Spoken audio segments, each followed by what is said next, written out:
ఏపీలో అసలు సిసలు రాజకీయ యుద్ధం ప్రారంభమైంది.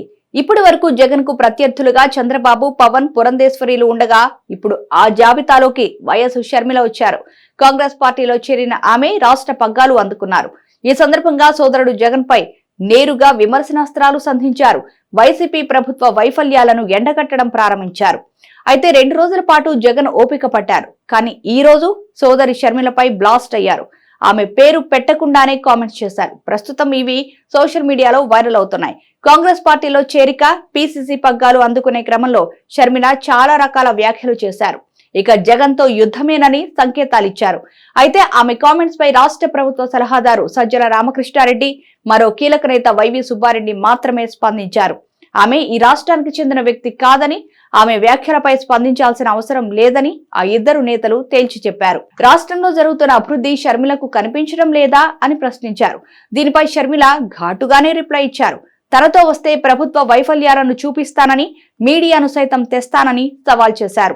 అంతటితో ఆగకుండా ఇక నుంచి ప్రభుత్వ వైఫల్యాలను ప్రశ్నిస్తూనే ఉంటానని, వైసీపీ నేతల దోపిడీ, అవినీతిని బయట పెడతానని హెచ్చరికలు పంపారు. షర్మిల డోసు పెంచడంతో జగన్ లో ఒక రకమైన ఆందోళన ప్రారంభమైంది. అందుకే షర్మిలకు కౌంటర్ అటాక్ ఇవ్వాలని భావించారు.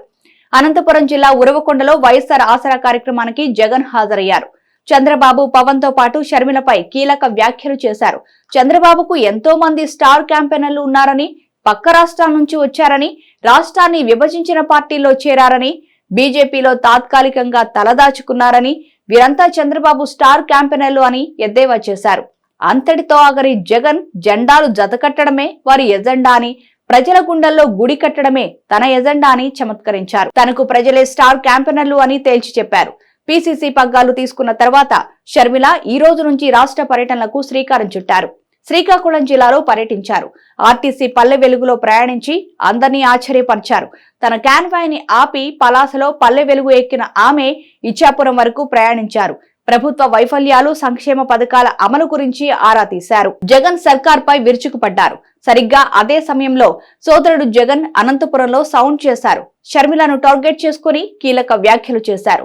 మొత్తానికైతే అన్నా చెల్లెలి మధ్య గట్టి పోరాటం ఉంటుందని ఇరువురు సంకేతాలు పంపారు. మున్ముందు విమర్శల డోసు పెరిగే అవకాశాలు స్పష్టంగా కనిపిస్తున్నాయి. ఎన్నికలు సమీపిస్తున్న కొలది వీటి తీవ్రత పెరిగే అవకాశం ఉంది.